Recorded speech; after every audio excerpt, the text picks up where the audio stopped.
All right. Hi, folks. So I just want to take some time to talk uh, to you guys through about the unit, some thinking behind the resources and the summatives, and just kind of help give you a little bit more context to everything you see in this document for Unit 5, Rhetoric and Synthesis. So this is a rhetorical analysis unit, and what's really interesting about this is your kids have been doing this already. As they prepared for the argument and the research argument, right? They've already been kind of um, thinking like this as they read and ask, what's the argument here? How does the writer develop it? How do they organize it, et cetera, et cetera? So some of this kind of stuff is going to be a review from the previous unit. So this gives you a chance to reteach anything that might have been missed in the first unit and in terms of thesis or development of ideas or how writers support their development of ideas, or how they organize their ideas. But the next layer that's going to be added here is rhetorical devices such as understatement, overstatement, irony, and oxymoron. So these are some of the ones you might want to cover, and it's text dependent. Um, I talk about overstatement in some of these, and I probably could have talked about irony as well, and I didn't get to it in a couple of them. But just some things you might want to mention, rhetorical devices. And the other thing that we're layering on is logical fallacy, straw man, bandwagon, red herring. You don't have to necessarily teach these, but you might want to teach some as they come up in the text, just so kids are aware that these might happen and what to look for and how to evaluate a source when they see them.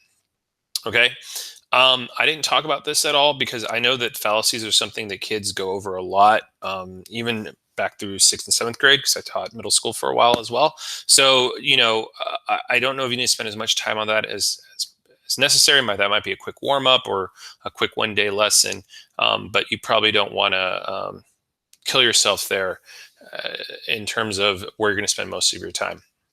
You're also going to notice that the resources don't include anything about synthesis in here. And, I think next year, hopefully I'd like to add something for synthesis, but this year in the pandemic, I think, it's better to pare down a little bit and just spend time thinking about rhetorical analysis and not synthesis. And they probably practice synthesis a little bit already in the research argument unit or even the multi-genre unit. So no resource for that in particular. And if your PLC chooses not to assess that right now, that's okay. The other thing that the unit overview asks of us is that students write a process rhetorical analysis. And we're going to give you some options for that this year, especially in the pandemic, that might be easier to pull off or get your kids to buy into than a fully processed paper after a Christmas break. So let's talk about the summative next, but I kind of wanted to talk to you a little bit about what kind of the big expectations are for the unit. Also here, we're going to talk about diction and syntax a little bit more than we did earlier, like specific word and sentence choices and why the writer does that. So that's another new layer in this one. And I do talk about this specifically syntax in the video. English 1's videos are probably going to focus a little bit more on diction, specific word choice. English 2 is going to focus a little bit more on syntax, that sentence structure. And most of the resources I gave you were for arguments. Even though it does say informational text and arguments up here, and English 1's going to focus a little bit more on informational because of the nature of the test and the nature of the STAR test and of the nature of the course itself. So just some things to be aware of.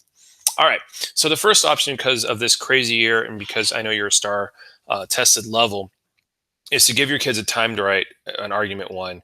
And I have write an essay stating your position on whether humor makes life better. You can take that or leave it. But it thematically connects with a lot of the stuff in this unit, and I'll talk about that a little bit later. So, one of the options is your kids could do this. You could have another baseline for some timed writing because you haven't done that since the benchmark probably, and you might want another one. So this is just an option for you to do, is to get kids to write another timed write. So you have some more data and some more conversing with kids. Like I said, up to you, completely optional, but we thought you might want to be doing that as well, especially if they're reading as writers anyway in this unit, and they're already looking at some arguments. They might want to take some of those strategies that they're seeing in the reading and apply them in the writing, get another chance to do that. But since this is a rhetorical analysis unit, if you do give them the timed write, what you might want to do to make that pay off a little bit more is something you're going to have to do anyway, which is some rhetorical analysis. And they might just be answering these questions about what they wrote, right? How did you support your thesis? Give some evidence on the examples that you built and why did you choose those? What was the thinking behind that? How did you organize your essay? What patterns did you use? How did that make the essay better and make it easier for your reader to follow? How did it help build your argument? What sentences made your argument convincing? What was the effect of that word choice or sentence choice? And then overall, how do you feel? Like, do you feel like you have an effective argument? Why or why not? Right. So rhetorically analyzing their own work might be an option for some of your kids.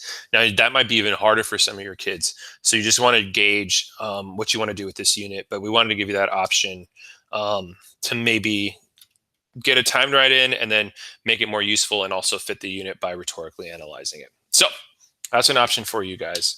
Another option is this, which is what it asks you to do, is write an essay in which you rhetorically analyze the choices of somebody's effects. And I gave these guiding questions here of things they might want to look for or talk about, which are exact same as the ones that they're analyzing their O's for.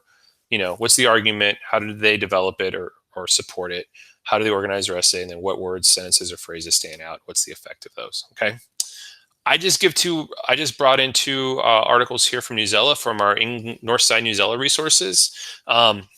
So feel free to use those as well. If you don't like any of the resources I have, there's plenty of English 2 articles in this unit that students can also rhetorically analyze. So if you sign into Newsela, at the top left, there's a button to click on, and it'll show English 1 through 2 Northside. Click on English 2, click on Unit 5, and there are some more articles there. But I just picked 2 so your students had some choice and to model what they would have to do, and then gave some questions for them to work through. And then this would be a processed essay that your kids are working on progressively, or if you're pre-AP, maybe do it for a timed write. But just another resource there. And this is probably a little bit closer to the faithfulness of the unit if we weren't in this crazy year of pandemic and hybrid teaching. But that's another option for you. Okay, the last option is a reading assessment, and it's over a speech TED Talk called What I Learned from 100 Days of Rejection. I do not know how to say this gentleman's last name, so I'm not going to butcher it here. But it's a really funny TED Talk. And I also included in the TechSet resources the link to the TED Talk if you want to show it to your kids first. But they would read it and really honestly answer similarly the same question. So what's the argument that they're trying to make? How does the writer support the thesis statement? How do they organize their essay? What's the effect of that? What sentences stood out? What's the effect of those sentences? And was it an effective argument? The difference here is this is a reading test. So kids can, as you see here, we modeled from Tracy's PD in November, that you can assess this a little bit differently. Like, kids don't necessarily have to give short answer responses here. They can give bulleted answers or one-word answers, or they can speak their answers orally and record it and send it to you. This is just, did they get the content of the reading side, right? So we're not taking points off here for fragments or grammar or spelling or anything like that. Just can they answer these questions? So if a kid did it orally, for me, that would be fine as well. Whereas on the writing side, we're going to also, when they're writing a rhetorical analysis, we're also going to be holding them to that writing standard as well. Is this fully developed? Is their writing organized? Is it clear? Do they have a thesis to support their argument? Just like you would anything else. And then also some of the grammar conventions and stuff as well, which we'll get to a little bit later. So you probably want to do a reading assessment and a writing assessment. And these are the choices from our unit resources. Okay, this is a 20-day unit, and I thought, it's always good to read as a writer first and kind of study writers' moves from texts that you've read. So you would do some of that reading ahead of time, and I kind of broke down how we might do that. So you might read first for the argument itself, and then how things have been developed, how they're organized, and then that effective syntax. Okay, and the model lesson kind of covers all of these in a warm-up and stuff. So you'll have plenty of models of that in the model lesson, and then you might want to spend another week going over a separate one. And then after that, you might want to spend some time. If you're going to do the process paper, you'd probably have about 2 weeks to work on that. If you want to do a timed write, and then the kids rhetorically analyze that, well, then you would still probably need about 2 weeks to do that as well. So this calendar is designed for non-pandemic times, and obviously you're going to be able to adjust as much as possible. But this unit should take about 20 days, and you want to do obviously some reading for rhetorical analysis, and then also some writing of some kind, whether it's self-reflection kind of writing or more processed writing, and that's completely up to the PLC. Um, and if you're wondering, man, I don't know how I'm going to get all this done in 20 days, let's take a look at this at the YAG real quick. So the next thing you're going to be doing after this unit is some fiction, right? Some more straight on literary analysis. You could do a short story or a novel here in 25 days. And 25 days is pretty long, especially if you're not doing a novel, if you're only doing short stories. So if you need a little more time here, maybe you borrow some here. Or you try your best to stick to this calendar and know you got some literature coming next if you know your kids need some of that. And then after this, right before STAR, we still have 2 weeks of STAR Blitz. And so, maybe you hit this really hard now and you don't need a blitz that as much. Maybe you're going to focus more on fiction or writing than like analyzing argument and nonfiction. But just kind of keep in mind that you're going to cover all these things again. So if you're worried about we haven't covered fiction, or if you're worried about, man, I need more time to go over writing, then you have the time in the curriculum review and you have the time coming here all before STAR. I also want to point out that Dr. Woods did say this year, and I don't know if you've heard this yet, that we don't want to be worried about STAR this year as much as just measuring progress in our students. Are they growing? We're not going to worry about the STAR results. I know that's easier said than done. I know that there's always pressure for that test, but I wanted to let you know that's what our superintendent is saying. That's what the leader of our district is saying. But I also want to give you some options as you prepare for that test, because I know that that's a real concern for some teachers. Okay. So the text set I designed is all around, not all around, but mostly around stand-up comedians, doing their bits and how comedy can be an argument. I really want to think about that as well, because a lot of comedians are like making arguments with their comedy, right? And they're doing all the same strategies that a writer does. They're just doing it live, and the timing's a little bit different, important, but they're still making arguments. And so the model lesson is a John Mulaney monologue from SNL. I got a little bit of Josh Johnson from Jimmy Fallon doing a stand-up for a warm-up, and then a Jerry Seinfeld one for the formative. The formative is, I think, a little bit easier and shorter than these two, so that's why it's the formative. But obviously, you can mix and match and choose as you want. You could do a whole lesson on the Josh Johnson, Jimmy Fallon, because of the video I gave you and the questions I gave you and the text. There's enough there. And then this could be formative, or vice versa. Maybe you do the model lesson on John Mulaney's, and then you use Josh Johnson's as a formative. And what we've added this time, or what I've added this time, is a rationale. Like, why did I pick these texts, and what might you use them for? So a quick explanation of the argument going on, and some of the things I might point out, like overstatement, compare and contrast organizational style, variety of examples to build this argument. So just so you have a quick way to look through this rather than read and watch every video, because I know that's time consuming. And when there's cautions, I give them to you. Like, I think Jerry Seinfeld says a cuss word in here towards the end of the bit. You probably don't, you don't want to show that in class and have a kid watch that at home and a parent walks by. So you want to cut the clip or maybe not use the clip at all. But anyways, most of the texts are around humor. We have a rationale, and there's about 8 or so resources to choose from, including the YouTube video of the speech from the summative. So if you guys find any other bits that you think are great, that really kind of are great arguments, because some comedians are just doing like telling a story, right?